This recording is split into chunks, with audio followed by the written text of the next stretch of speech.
Benim kargomuzu da birlikte açalım. Bir de böyle şey almıştım.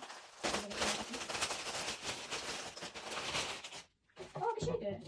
Aa böyle belimize falan bağlamalı kombinlemeye. Aa yok. Güneş çok.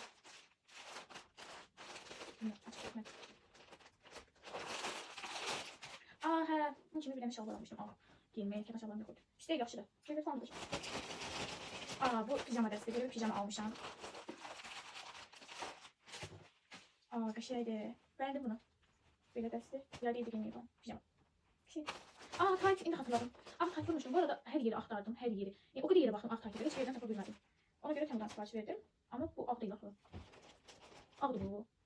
Bu sonra nereye geldi? Aa ağ değil. Görün. Ama böyle bir tayt bulmuşam. İndirimdeydi bir tane köyneği aldım. Baka. Aa böyle bir köyneği aldım bu arkası. Bu kabağı. Materyal falan bir şeydi. Böyle bir kablo almışam. En heyecanlandığım kablo adresini ne diyoruz? Ümit varam ki düzeler bu. Aa. Ama belədir. Beşeydi bence. Yayda falan takmağa olabilirsiniz.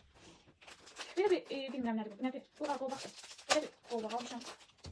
Böyle bir şeydi. Böyle takım. Yaxşıymış belki.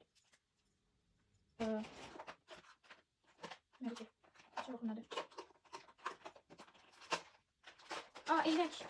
Eynək almışam 2 dənə özümə belə. İnşallah yaxşı gəlir. Arasında. Görüşmüşük. Böyle bir şeyler. İnşallah eşit. Böyle.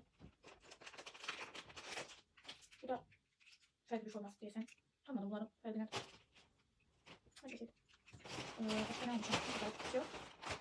Aa telefon ışığı almışım. Telefon ışığı almışım. Böyle telefon ışığı da. Bakın.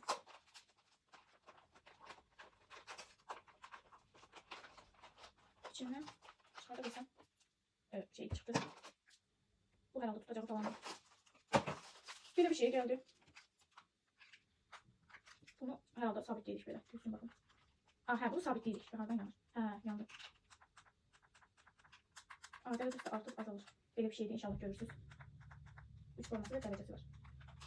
Bu beğendim. Telefonun üstüne takıp mükemmel olur bence. Evet beğendiğim oldu.